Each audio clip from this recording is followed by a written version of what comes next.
Welcome back, my friends. Episode 9, Knowledge Unbound, brought to you by the Rios Institute for Racially Just, Inclusive, Open STEM Education. Glad that you stuck with us through all of the episodes. Exciting 9th episode. We talked with Nuevas Voces, a wonderful nonprofit based in Providence, Rhode Island. A really beautiful example of how scientists, academics who have an open mind, open heart, work with, not over or being elitist about their intentions, but work with a community to achieve a really beautiful outcome. We are joined in the studio by a couple members of the Nuevas Voces community. We had the privilege of recording this at the University of Rhode Island in Kingston, Rhode Island. Hope you enjoy the episode. See you at the end.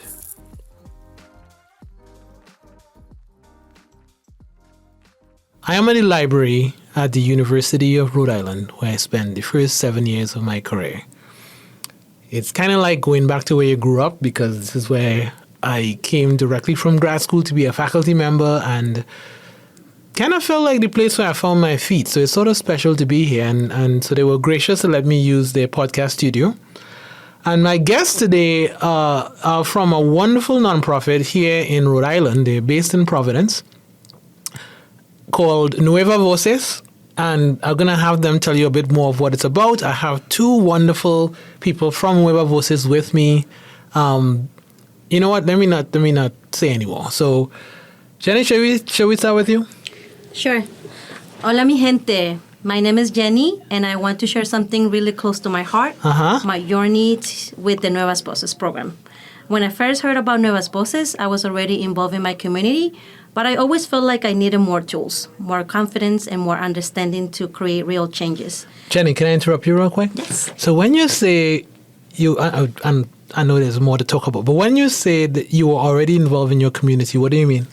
I meant I'm from Nicaragua originally, and a social crisis started in Nicaragua back in 2018. Okay. And due to that, I started my own nonprofit to help new Nicaraguans that arrived to Rhode Island, help them facilitate with how to start a new life in Providence. But most importantly, and one of the things that I did the most with some friends in Boston, they call themselves Friends Nicaragua for Boston. And we started doing a lot of outreach, a lot of selling food to create money to bail money to bail those students who got incarcerated at the Wyatt. This is incarcerated in Nicaragua? Incarcerated here in okay. Wyatt Center here in Rhode Island. Okay. And that's how I started my involvement in the community. Okay, very nice.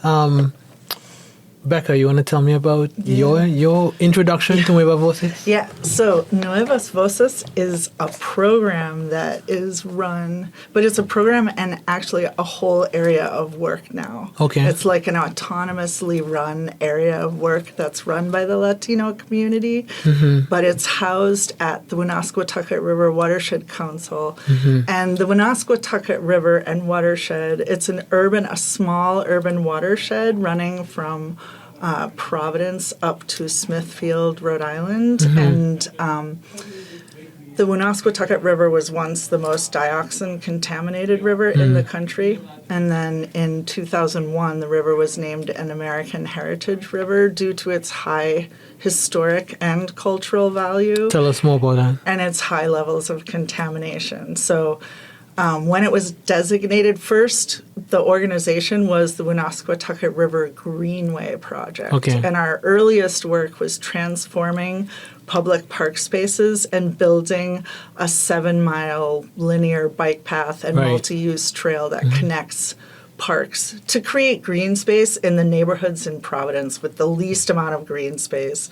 At that time, when the organization formed in the late 90s, we formed out of an organization that was called the Providence Plan. And the Providence Plan was like kind of an alternative development agency to bring in grant funds and do good things for Providence. Kind of outside of the municipal arena and bureaucracy, if you will. So then in 2001, when the river was designated an American Heritage River, we formed as a full nonprofit watershed council. And we've been working with community and with partners to clean up the river waters. We are a partner on a Superfund site addressing that dioxin contamination. And, we did a lot of work transforming parks. We now have 7 parks out throughout Providence and up into Johnston that we've transformed. And over the years, we've branched out, kind of inspired out of the Great Flood of 2010. We really wanted a way to engage community better in flood mitigation and planning. And that's where the Nuevas Voces program started. It was first called New Voices at the Water Table, but and we were modeling it after a program we were running at the Met School for like a decade. Okay. So what was that program? Yeah, that program is called Environmental Leaders, and we designed it with the Met School.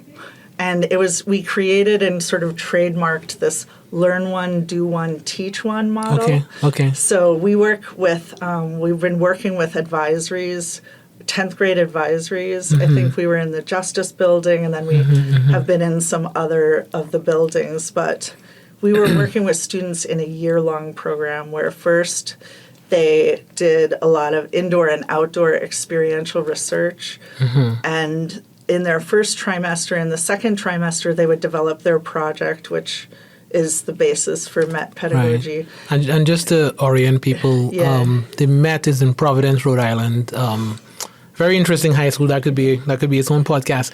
Just before I turn back to Jenny, tell us a little bit about the cultural significance of Woonasquatucket River. Well, no, I said before I turn back to...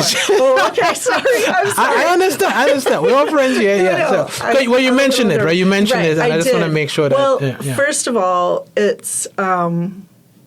It was another one of these rivers that was really lost to the community. But culturally, the historical significance is the birthplace of the Industrial Revolution and how the waterway was transformed by human development to power these huge mills. Yeah, I didn't know that. Right. Yeah. So the Woonasquatucket was the power behind all those big, old, crumbling mills in Olneyville and surrounding neighborhoods.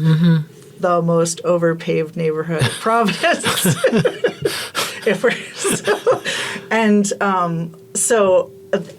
There were a number of different kinds of pollution from that legacy of the Industrial Revolution. Okay. So the Woonasquatucket and the Blackstone, there's a lot of lore about how the rivers used to run chartreuse and purple, depending on what colored dyes they were using in the textile mills. Wow. And then Olneyville has huge significance as a culturally as a community where people first moved to, and waves and waves. It was also a center of African American life at one point. Right. And then, subsequent to deindustrialization, it's the place that many immigrant communities first moved to when they came to Rhode Island. It's seen... And I guess this might be similar to what Jenny was saying earlier. The organization you were a part of that was doing work on behalf of new immigrants. Right. It seems like that sort of still existed when you found Nuevas Voces. Am I correct? That is correct. When I first applied to Nuevas Voces, I found a new space where I felt completely seen. It wasn't just a training; it was a movement, a program totally in Espanol. How did you find them? I find them through the Providence School Department holds a summer program. Okay. And my twins applied. Oh, there you go. You just slipping there that you have twins. That's what you did there. My twins applied to the bike camp that the Woonasquatucket Watershed Council also host for kids in the neighborhood. So my twins decided to do the bike camp, and they started visiting the river, the fish ladder, and they got me into to learn about the Woonasquatucket Watershed Council and the fish ladder.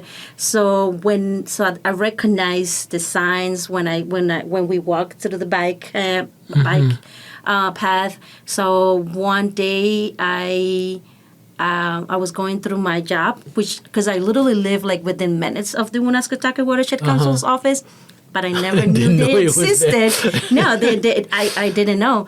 And then a friend of mine, which her name is Delia. Delia is a nice person known in our community to put people into leadership. She taught me to take this opportunity and to learn about Nuevas Voces, and that's how I ended up applying to Nuevas Voces. So Delia was already a part of Nuevas Voces, or she just knew about it? No, Delia was one of our consultants. Okay. So when we were designing the curriculum and we were modeling the program after environmental leaders at the Met, we brought in a few consultants who we already knew through various beings to help us develop the curriculum around, combining, knowledge, sort of collaborative knowledge development, skills development, and leadership development, which we did.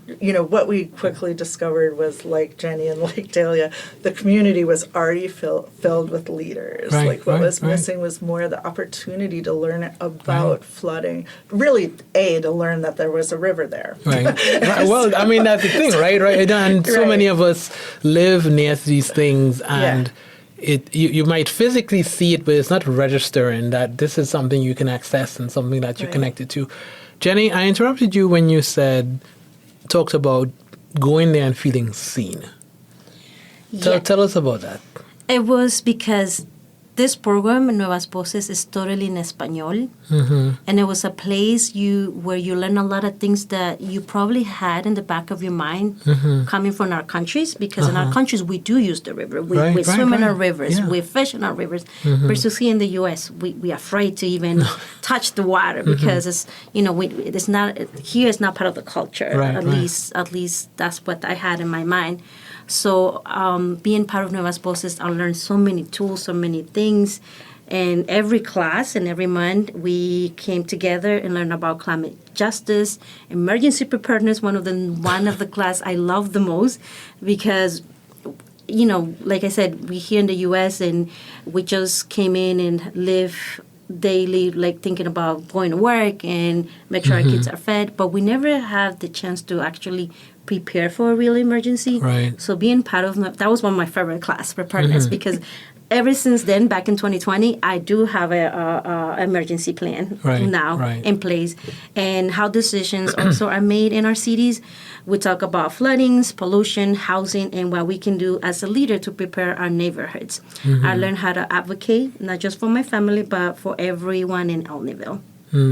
They gave us everything we needed to succeed. Childcare, that was one of the most beautiful things. They gave us food, stipend, and a Chromebook. Because in 2020, we had to do it on Zoom because of COVID.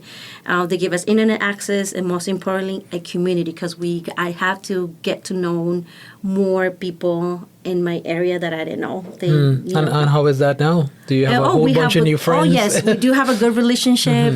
We have they actively working in our programs and different programs, because now as Nuevas Voces develop, I know we learned that we needed more access programs, and they had another program called Campeones of Cambio Climático, which is in English is Champion of Climate Justice.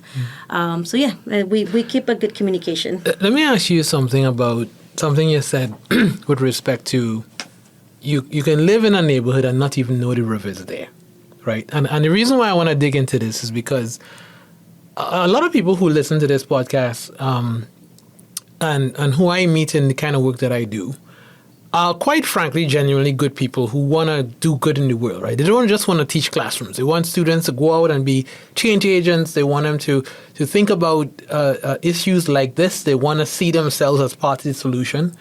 As you might imagine, and I know we'll get to this in more detail later, a lot of times the way universities and colleges are set up, we research these issues, we study these issues, we even write about these issues, but then we don't do a great job of connecting with the people who these issues might affect first, right?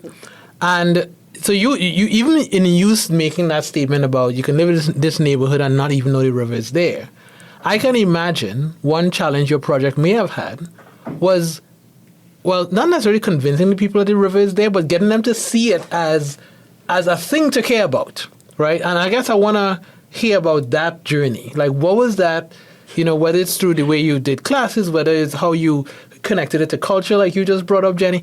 Talk to me about that, getting that sort of cultural shift, that mindset shift about the neighborhood. You want me to so you're pointing to each other. You want me to pick somebody? Because I'll do it. Well, I do want to say that from the beginning, we designed the program to have 2 sessions a month. One is indoors. Okay. The other one is outdoors. Okay. So the very beginning of the program includes a walk along the river. And we started it with exploration of these nature-based stormwater infrastructure sites that we had developed.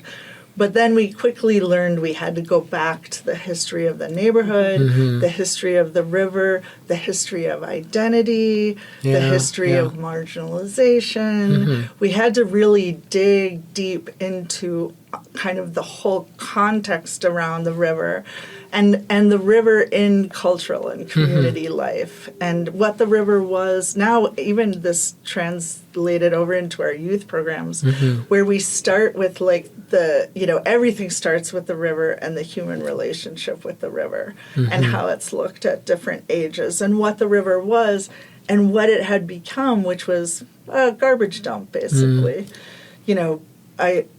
We could have a whole episode on what we've pulled out of the river. Just give me like 3 examples. Well, three of your top 3. Give me your top 3. So last year we pulled something like 11,000 nip bottles out of the river. Bottles? Little nips. Like alcohol nips. Like the alcohol bottle. Like a little, we have this trash collector, and we said 11,000. 11,000 nip bottles out of the river in 1 year. Grocery carts, mattresses, car tires.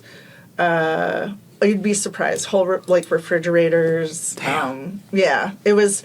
The river had become a kind of a dumping ground. So had the parks when we first started. We had before, and they were really just dumping zones. And now they're beautiful green spaces with fish ladders to help the fish get up the dam. So we put fish ladders at the first 5 dams on the river. But in the winter between 2023 and 2024, the first dam was taken out by flooding and the fish ladder. So we're trying to get funds to restore those. But that's important because flooding remains a central challenge in the neighborhood. Right.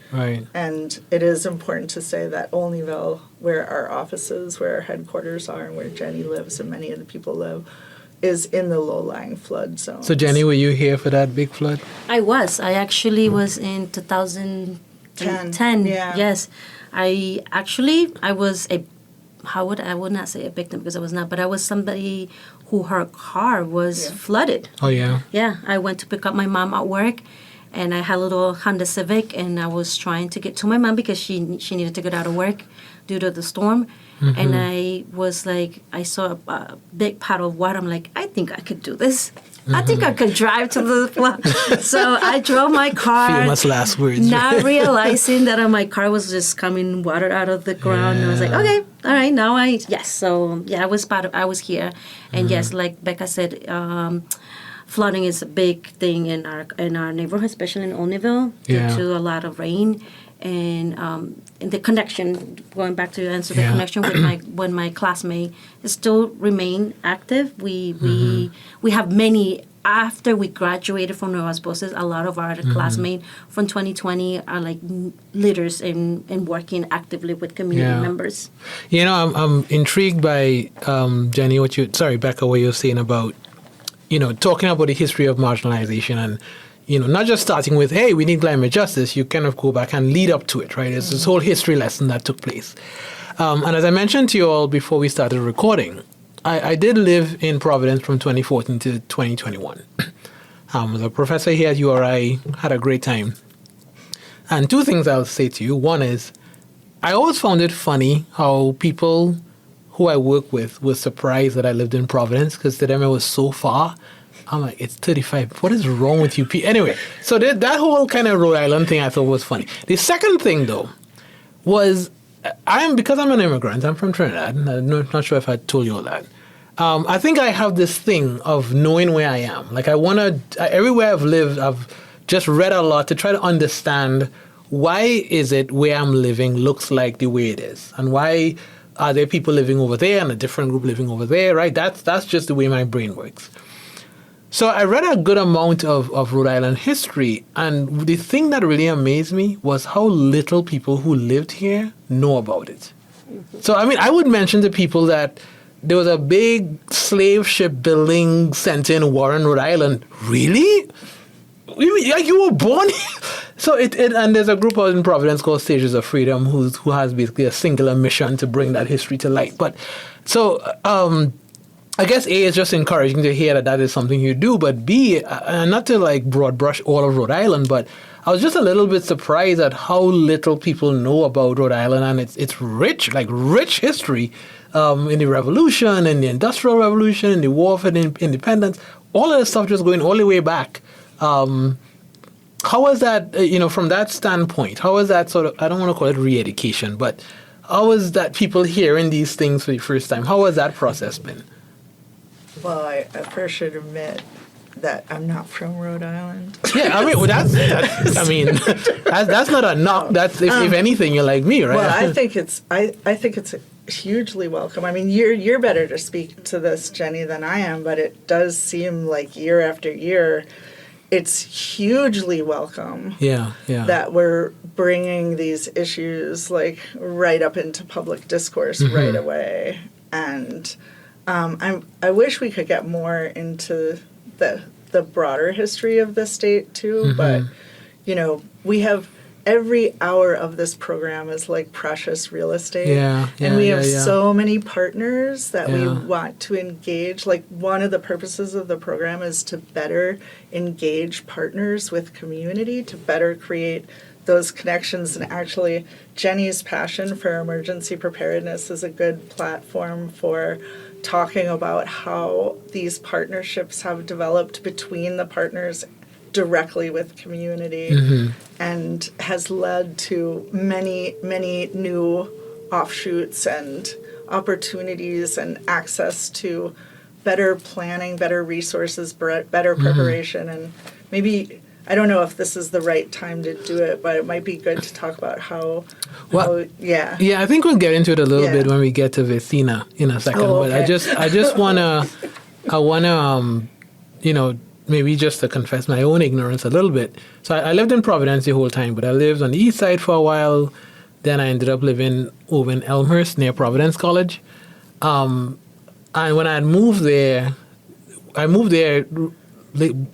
July 2020, right? So we all know what was happening then. So I was on Zoom, right? My wife, who's a teacher, was on Zoom. And then my son was in first grade, and he was on Zoom. And then his brother was not old enough for school, so he had like a play buddy. So my point is we all were home, right? And of course, people couldn't be on Zoom for 8 hours straight, so there was breaks. So what we would do is every week, sometimes twice a week, we'd find a hike to go to. And I have to say, this is one of the things I love the most about living in New England, is how close you are to so many beautiful hikes. I don't think people here even realize how many, like in the city, out the city, And I discovered that 7-mile trail you talked about, that Woonasquatucket Trail, on one of those weeks. I didn't even know it was there, and it was like literally minutes from my house, right? Yeah, I was going to say you lived in our watershed. Right. In fact, if you and you know the area, right? Like I lived on Whitford, and there was they call it a parkway, I think. So there's a little middle stretch, a little kind of, I want to call it a drain. What's that famous Peruvian restaurant? Machu Picchu? Machu Picchu. So it's like about 3 blocks from there, there's this little parkway, and you kind of run around it. That's where I used to like run. But I think that was part of all of that was part of the watershed. Yeah. And part of the Greenway. Exactly. We say Woonasquatucket River and right. Greenway. Okay. But, yeah. All right. Let's. By the way, nothing makes me happier than to hear how much like these green spaces became important.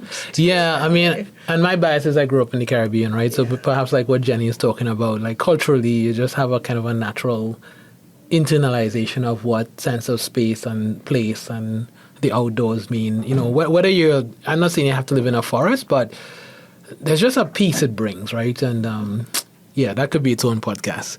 I want to transition to Vecina, which it was a really special experience to read about, to hear about.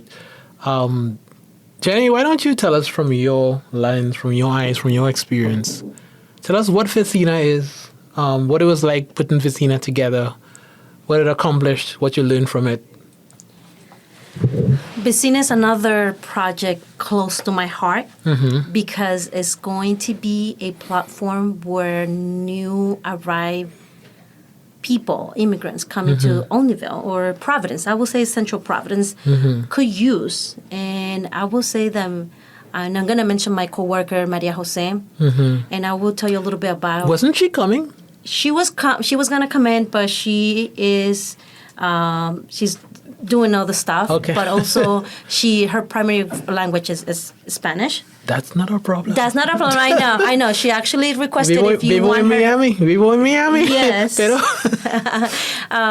Me and her, we went to Chicago. When they offered us to go to Chicago, me and her, we were in a plane thinking about what are we going to go over there? Like, what is it? We're going to give our feedback on what community it looks like and what the community needs. And when we arrived to Chicago at the University of MC, and we met all these mathematicians and all these data people, right? And us being the community voice, right? We were like, okay, Maria Jose, we're just gonna let them know what we want, what we like, and what our community needs, and then let's the imagination works. And so wait, why were you going? Just so people can understand the context. So why me were and you Maria going to Jose, Chicago? part of the being of Nuevas Voces, the mathematician Carrie Diaz, who, like you said, Rhode Island is so little. Carrie Diaz has roots in Rhode Island, and she wanted to do some work, some community. Yeah, like applied community research centering community with community. Right. So she visited us at the Woonasquatucket Watershed Council, and she learned about Nuevas Voces, and she wanted to do something that was going to help Providence. So she invited us, me and Maria Jose, to go to Chicago and introduce us to all these mathematicians, and that's where the magic happened. They're like, so okay. what was the goal of the meeting? It was for me and Maria Jose to let them know this is what we need in Providence.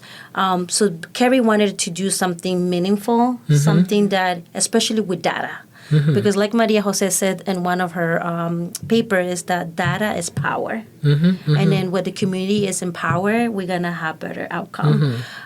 So our main goal to go to Chicago, it was for me and Maria Jose to let them know, if you're saying that is important, and so how do people look at data? Especially our community, we're not used to look at papers. We're not used to see data and numbers. How do we could translate those data into a powerful tool where people can read, learn, and use, right? So let me see if I'm understanding. In Chicago, there were these mathematicians gathered. And or maybe they went for a meeting or something like that, right? But Nuevas Voces, so you and Maria Jose, you were able to express to them the kind of data needs that your community wanted that would help you, say, make a better case for the kind of mitigation plans for climate change impacts. Yeah. Am I in the ballpark? that is correct. You are. I want to add one thing to Jenny's. She was mentioning our first meeting at Woonasquatucket Watershed Council, and I don't remember if it was you or Maria Jose who said it. Was it Maria Jose? Yeah, so Maria Jose said that everyone thinks coastal flooding and just flooding is like a problem that rich people have that live right on the beach and their houses are at risk. And actually, the flooding that's going on in Olneyville is related to coastal flooding. Right, we're at the top of the Narragansett. Yeah, right, exactly, as it comes and back so, in. Yeah. And also the river is tidal down in the lower section. So this is coastal flooding. And it's not affecting just rich people. Right, It's affecting people that are living in the most impaired neighborhoods. And so the question became, originally, the first question driving Vecina was, how can we bring more awareness to other people outside of the neighborhood that this is a coastal flooding issue that needs to be addressed by everybody involved, all the same people who are addressing. That was one of the original conversations. That was part of the original conversation, and there was a walk along the river. We always start with a walk along the river. So and these were the original connection too. So Carrie Diaz-Eaton from the Rios Institute from Bates College in Maine, her sister worked closely with Woonasquatucket River Watershed Council. Got it. Okay. And so the connection was formed with Nuevas Voces as this autonomous area of work with WRWC. And then Carrie had really brought together a whole lot of data analysts, mathematicians, web developers together who now have loosely configured as the Math and Data Justice Collaborative. And was there a first institute at Brown, or was the first one at MC? It was the first one. It was an IMSI. MC. So it's the Institute for Mathematical and Statistical Innovation at the University of Chicago. So, and the Rios Institute has been creating a platform for this project to have these concentrated sprints at the University of Chicago. Like design sprints? Yes. And then I'm going to give this back to Jenny, because Jenny has a lot of stories about what developed in Vecina and why. So, Jenny. Yes. What a handoff, right? What a handoff, right? Thank you. Yeah. So then we sat down and we started to express the needs of what the community would like to see what to look like in a platform, in an app.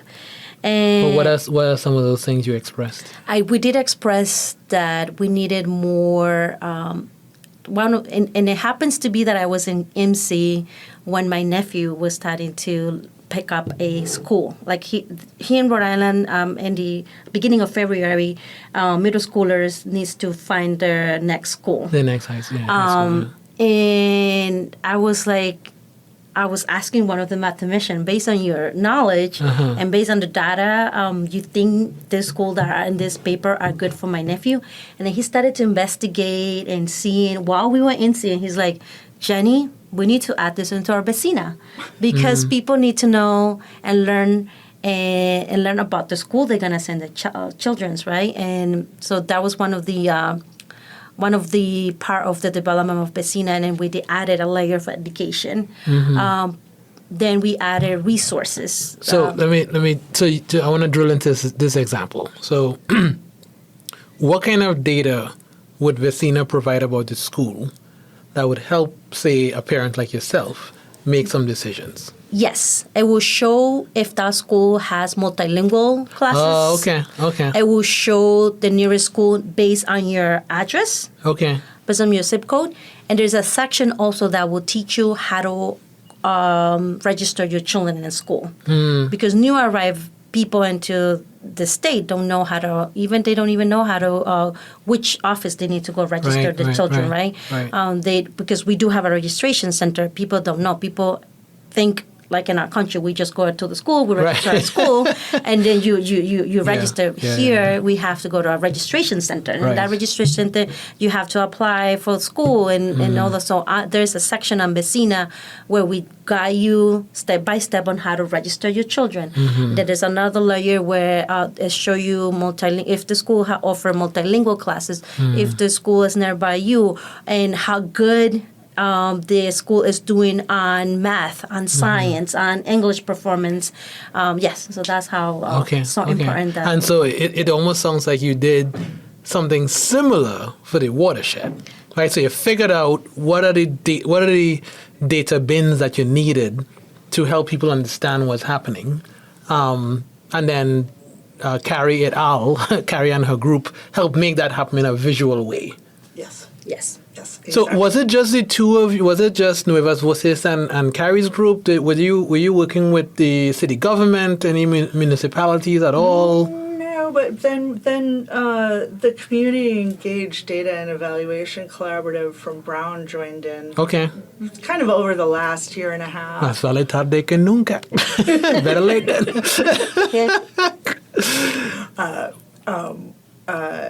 Yeah, it was really just Nuevas Voces. Sí. Yeah, CC. Sí. But Jenny, you should say yeah. what Vecina stands for. Oh yeah, yeah, I so should have asked you. Right? yes. My bad. So Vecina is an acronym and it's visualize. Yeah, it's hard. It is This hard. is actually complicated. It's visualizing environmental and neighborhood information for community advocacy. Okay. Right. So it's both an internally focused tool, the way that Jenny is talking about, like really providing access to information and geospatial information. Yeah. But also, ultimately, we're hoping that the tool becomes also a resource for the neighborhood to communicate outward and better tell stories about what is happening in the neighborhood and what, from the neighborhood's perspective, the And of needs course, are. vecina means neighbor in Spanish Correct. as well. Vecina means neighbor in Spanish. A happy coincidence. I will say, subsequently, though, we are working with the municipality Okay. and much more closely. So, like, Vecina is an online hub that is linked now to a physical hub Okay. that is, really in partnership with the City of Providence Office of Sustainability. That's great. I mean, So, you but- said eventually or that has Eventually, already... Okay. more recently, I mean, the council has long worked with the city and has worked with many departments of the city to engage in infrastructure and in park infrastructure and nature-based stormwater problem solving. But Nuevas Voces, but really very quickly Nuevas Voces as a program became a more effective vehicle for city and state agencies to be able to meet and work with and get to know community members directly and how to they kind of, I think, have been learning how to better engage community in their planning processes. They as in the city. Yeah. I mean, Jenny could probably tell you about like 5 different planning and development processes that Nuevas Voces members over the years have directly contributed to. Since vecina or just be... Since Nuevas Voces. Since Nuevas Okay, Voces. okay. And how is I mean, that? the projects are linked, but Nuevas Voces is like it's like the original river flowing, right? It's the original Calvert. It's Nuevas Voces is the river, and all these other projects are developing around the river. The tributaries. Yeah, feeling not to take a metaphor too far. You did it. Too late now. I want to go back to Vecina for a second because I think one of the things that maybe kind of has stood out for me is that collaboration between Nuevas Voces and academics, right? And I mean, I don't want to just like make assumptions on every academic, but I certainly have known many situations where that hasn't gone well. And, after talking to Carrie a lot and reading a lot of what you have done, and certainly what has been accomplished with Vecina specifically, it really seemed like this did. And I was really moved by some of the comments, Jenny, I believe you were the one making about people didn't, in that room, in that collaboration in Chicago, people didn't just assume you knew less, right? People didn't treat you as though you were less than because you didn't carry the degrees they had. And I don't want to let academics off the hook, but I do know and believe that sometimes for people who are raised in a traditional way, it's a struggle for them not to have that reaction, for them to just assume that they are the smartest person in the room, and everybody else is there to kind of supplement their existing intelligence. So I guess I would love to hear from you, Jenny. I'd ask you first, like, what that experience was like. What did you go in thinking? What did you experience while that collaboration was happening, and how has that relationship strengthened since that point? I will say that the whole team loves community. Okay. That was the more appreciating that me and Maria Jose got from that visit in MC, because we went there as to use our voices to talk about what we needed, and then seeing then that the knowledge, the education, and putting into something beautiful that people could use in the future, and right now if we want to. It's not live, but it will almost will. And it was so beautiful to see that when a lot of minds and a lot of people that loves community, that loves that data is important, and we just loved it. Me and Maria Jose went back home. We came back home and we said, there's people out there, and when I said out there, there's people like mathematicians at MC, because they all came from different colleges. But knowing that they want to put the knowledge into use. Yeah. So, and we've been collaborating for the past 3 years, and every time they amaze me, because every time we add a layer to Vecina, it's like more meaningful. More things they want to do to better serve our community in Olneyville. Did this in any way, I don't know what your interaction with university professors or personnel has been before that point, but did that experience in any way change or impact your view? Yes, definitely. So apparently it probably wasn't good before. Well, that was a quick yes. Yeah, I would say yes, because, when you go to school, you see your teachers and you go and learn. Yeah. But when you see teachers that cares about community, that cares and putting their knowledge into like action, then yes. Yeah. I mean, Becca, was it similar for you? I mean, I don't know what it was like in your history with WRWC. Sorry, I keep forgetting a second. I mean, it was really a very tangible shift. It was unlike anything I have ever experienced. And I've been in the nonprofit sector for like 35 years or something like that. And our partnerships generally, obviously I don't want to make generalizations, but we were more of an object of fulfilling goals of students and professors than we were perhaps a subject of research, but we never had our own words. Yeah. We never had, I think the thing that's so moving and beautiful to me about Vecina is that it's the community's words for themselves and the community's voices, and then the data and the kind of the mapping piece and the data piece, and like we had to put together for the community resources, the recourse source.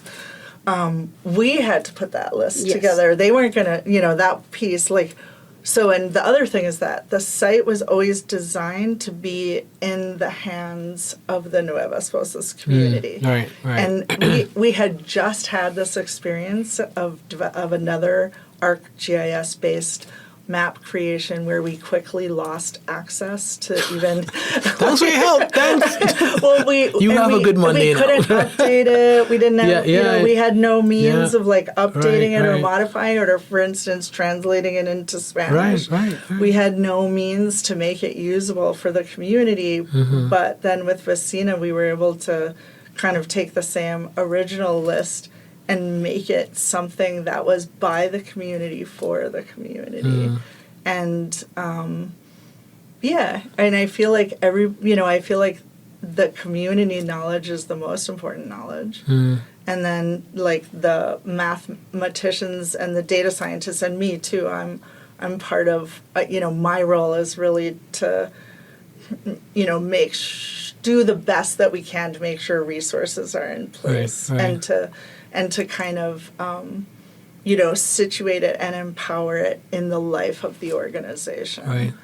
When you mentioned that you're not from Rhode Island, where were you before here, if I may ask? Well, I lived in my life, I was born and bred in Minneapolis, Okay, Minnesota. okay. So rivers for me, I mean, I'm an A thousand urbanist, lakes, city of a thousand lakes. Yeah, city of a thousand lakes, but also the Mississippi River. Right, oh yeah. And then I lived along the Hudson River, and my mother grew up in upstate New York, in kind of the poorest county of New York, right along the Hudson River too. And that's another legacy, historically polluted and relevant. Yeah. Was it near Poughkeepsie area? It was just above Poughkeepsie, Okay. south of Hudson. Okay, Right. okay. Which is now it's now a sustainable food area. But when she was growing up, there was like a Purina chow plant. Oh, okay. But not the popular chows. It was like horse chow. Oh, okay.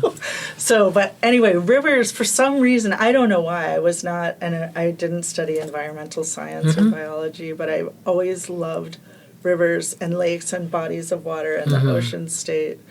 So Jenny, tell me a little bit about, I'm kind of merging two things here a little bit, because in the beginning we talked about these classes that were happening once a month. It seems like it was part of a program. The bringing of the awareness of the river basin, the Vecina project, which has developed this tool, right? As somebody on the ground, because you still live in that neighborhood, what has been the impact that you've seen? Like in terms of the people who live there, are they now, I'm supposed to get super scientific here. Like, can you go and measure the impact of I don't want to do that, right? I'm just talking about like at your dinner table, when you meet up with your friends, when your community has events. Like, do you see some evidence of that shift in how people view that basin and how they use it and how they, think of a sense of place? I would say that we're in the 4th year of Nuevas Voces. Okay. And we have more community and active leaders. And then every time we activate a program or activate we did Dia de Nuestro Rio back in 23, and seeing everybody come into our different events, and they feel like they belong now. Yeah, they feel like this is my river. I belong to a community. I belong to we call Woonasquatucket Watershed Council WUNI. It's like a really friendly, lovely, and short, Thanks for that clarification. short version of Woonasquatucket. So when they feel like they belong to the WUNI, they belong now. They have more knowledge. Now they use their voices. Now they go to. I will say now that now we have more leaders that will go and call their elected officials. Right. Because during our Nuevas Voces classes, we do have a civic class where we bring Nuevas Voces students to the State House. So having all those, now we have more more than 60 leaders in our community. We feel like they are ready to take actions. They're ready to take use their voices at a city level or at the school, even at their schools. Right. Because now they feel empowered. Now they know how to talk to the teachers. Now they know how to talk to the elected officials. Now they even know how to ask a question to Alisa, our director, when they go to the Calumet Champions classes, right? Having the background of Nuevas Voces and having the history of the river, it's a sense of belonging. It's a sense of community, that there is a community that exists that is actively working on the ground. Yeah. And that's great. I mean, and okay, just one short question before I ask a bigger one. So have you seen more attendance, like just more people, physical people coming out? Yes. Besides having, like I said, because, like Rebekah said, Nuevas Voces, it was just the first program. But then after that program, we developed more programs. The Need of the People was another program that we have. We have a speaker series program where the students ask us, hey, what about if you hold a monthly meeting where you bring speakers to talk about certain subject, right? Yeah. So, and every time we hold the speakers, we have more than 30 to 50 people attend our speakers to learn more, to get educated on different various things that happen at the city level, or even we even have scientists that come into our speakers programs. We have now PEMA, the Providence Emergency Department. Next week we're gonna have a class about what to do on floodings, right? And then once we sent the blast page invitation, the people come and they want to learn, and that's thanks because now they have a community that knows, that care about the things that happen around us. Yeah, 'cause I think people don't, even people who live here. Okay, let me say that whole thing again. One of the things I loved about living in Providence or living in New England was that I wasn't born here. So that, no, I mean, I don't mean that as a knock. I mean that as a, like, the way you kind of look at where you live is just a little different. Yes. If you're born and raised and you kind of just take everything for granted because that's all you know, right? But when you come in from the outside, you have this high inclination, I think, to understand where you're at, right? And I don't just mean history, I mean even the geography, right? So people may not recognize, like, this whole landscape, well, the Providence landscape, it's essentially two hills, right? College Hill, Lippert Hill, then Federal Hill, and then this basin you describe is what's in between it, right? And so it kind of comes from the city of Providence and goes in up into that basin, and then it go more north, you end up in Smithfield, right? And so there's that geography, and almost like with that geography comes like there's an aspect of that area that feels forgotten. Right, like once you leave Providence Place Mall and you go west, I guess, right? You see like the mills that they never refurbish. You see, right? You get into downtown only. Right? Oh, so, it's worse. They built the 610 corridor. Oh, right. Yeah. Worse. That's recent segregation by design. Right. But most people experience it while they're driving above it. Right, because it's up, it's up, And they're looking down to the side. They're looking down at the neighborhood and going right by it. They're not going through it and going to businesses and, using the neighborhood resources and being a part of the neighborhood. Yeah. Yeah.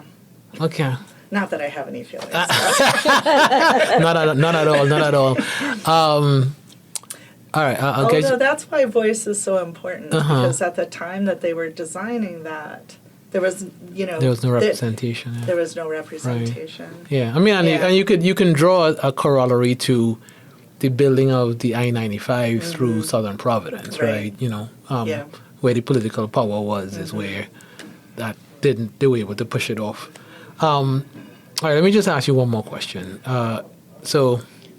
Can I say something about Vecina? Yeah. Because I do want to go back to a little Vecina because I want people to know, and when they listen to this podcast, Vecina isn't just a website or a list of services. It's a bilingual, user-friendly tool created with the needs for our community in mind. Yeah. It's a guide that helps families through each step of important process, like registering their children in school, finding health services, or understanding which school offers dual language program. These are the kinds of resources that, when accessible, make all the difference in a family journey to feeling at home and connected to their community. Yeah. I mean, and for me, Jenny, thanks for sharing that so much, because for me, what I'm hearing, not just now, but throughout this conversation, is the community had a need. The community was able to identify a partner in a group of academics, whether that was serendipitous or not, but it happened. And those academics work with you as partners, not as overlords, not as overseers, not as people who tell you what to do, and here we're giving you this nice fancy thing. We work as partners, and we'll continue being partners as this tool grows and gets used. And so I guess I see it as more than just a tool. I see it as a proof of principle, as what's possible if we all had a different mentality about what it means to work together, from different spheres of society. So it's beautiful, and thanks for sharing that. So my question just looks into the future, right? Like, so I come back, I actually come back to Providence every year, at least twice, for different reasons. So that's something that makes me happy. But I come back 10, 15 years from now, meet up with you all up in Olneyville, and I say, hey, what's the status of Nuevas Voces? What have you been up to lately? What's up with Vecinas? Pie in the sky, right? What would you hope the answer would be? You all like to point at each other, right? So the future is, and it looks like we're going to continue services and having more Nuevas Voces program. And I want to read one of my closest statements. Please do. Yeah. Being part of Nuevas Voces reminding me that leadership isn't about having all the answers. It's about listening, learning, and fighting and lifting others up. Whether you're a mom, a neighbor, or someone who just wants to make a difference, your voice matters. I hope my story inspires you and many people to into power and get involved, because together we can build stronger, more resilient communities. And for Vecina, I think the future is that we're gonna get bigger, and we're gonna have to probably add more layers. I know we're gonna meet in August to incorporate a new layer, which talk about flooding. So I think the future is bright. The future is like more community members are gonna be involved, because we're gonna also I'm gonna add storytelling where people from our neighborhoods, our community, will talk about their experience with the river, with everything that is happening around our community. Becca, what are your thoughts? So you said 10 years, right? Well, yeah, I mean, if you want to pick 11, I'm not going to get mad at you. So I think I would love to see Vecina really be, I would love to see like more kind of data skill sets be dispersed across the community, so that it's really a community-run site that, you know, never without our beloved academic partners, but I would love to see it have kind of a way to real-time contribute to the emergency preparedness and response, for it to be a source of different kinds of information that is like adaptive to what those information needs are. We should mention the Vecinita AI component that is being developed by WRWC's oldest volunteer. Very nice. Would they appreciate you saying that out loud? I think so, and I won't mention the family connection that continues to grow. All right. But no, I think Ugo would be very proud, and I mean that in the most loving way. I assume but that, but I would love for the site to be also a place of storytelling where community generated videos. Like, I have this imagination of like community members being in front of a school saying like, oh, it's the first day, and you know, like, and having young people interviewing their teachers and really addressing that issue of multi-language learner student, the huge gap that we discovered through, you know, everybody kind of knew it existed, but through this project and the data that Jenny was talking about earlier, like when the first time we looked at that data together and we saw the appalling gap in you know, it's standardized testing, right? So it's not the end all be all of what students know or learn, but it was so disturbing. It was so appalling. And the worst thing was, too, that all that data had to be processed and entered manually the first time. Oh, wow. Yeah. And so that you know, that's, I mean, kudos to Victor, right? Yeah. So kudos to Victor Piercy. So you did see it. Yes. Okay, there.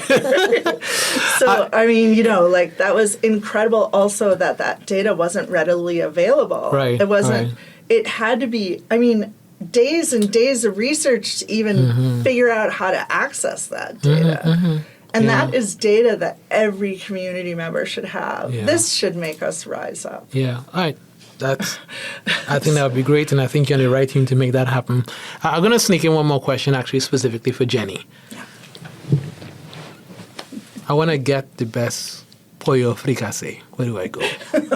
Pollo fricassé. I know in Miami where to go. I know Miami too, especially for Nicaragua food. Fritanga no mismo. Okay, yes. that is right by my. There's one branch right by my house that I go to, but I think they have like 5 branches. But I think there's one, not a fritanga here, but there was a Nicaraguan restaurant. I'm pretty sure near the so like about half a mile from Rick. bring me, because I don't know. Oh, really? I don't know, and I'm dying to eat some Nicaraguan food. We should go. Okay, we'll talk offline, but I'm pretty sure, because we went there, every week or so because it was so cheap and so good. Yeah. I thought you were going to say your house. I thought you... Oh, no, I was going to say my house. Okay. But if you ask for restaurant, yes. My house, I do. Jenny, Becca, thanks for joining me. I really appreciate your time. Good luck, and I hope we continue to be partners in this work. Thank you for having us. Thank you. Muchas gracias. De nada. Knowledge Unbound is brought to you by the Rios Institute for racially just, inclusive open STEM education. We are generously funded by the William and Floral Hewlett Foundation. Knowledge Unbound is produced by Mr. Segeva Masai, class of 2025. Segev has been excellent, and not a day goes by we don't thank him for his service. Thanks for being with us today. Thanks to Jenny Mercado. Thanks to Nuevas Voces for lending their voices to this episode. And hope that through the conversation you hear beautiful ways in which collaboration can happen, ways in which we can think about things that do in fact affect us, like climate change, and how we can come up with solutions to that together as a community, not as academics or as residents in a neighborhood, but as a community, where we can develop powerful solutions together. Check out Nuevas Voces' work at the Vecina website. The link is in the episode page. As we getting ready for our last and final episode for this season, thanks for joining us. Can't wait to hear your thoughts, your comments, the discussions that you'll have over all of the episodes this season. And as in every episode, as in every conversation, and every takeaway that we want from any of these interactions, is to just give us more reasons and more opportunities and more better ways, I guess, right? More diverse ways to continue to be excellent to each other. Have a wonderful week.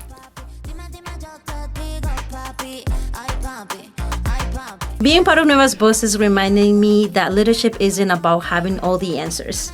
It's about listening, learning, and fighting and lifting others up. Whether you're a mom, a neighbor, or someone who just wants to make a difference, your voice matters. I feel like the community knowledge is the most important knowledge. And then like the mathematicians and the data scientists, and me too, I'm part of, my role is really to, do the best that we can to make sure resources are in place, right. and to kind of, situate it and empower it in the life of the organization. Right.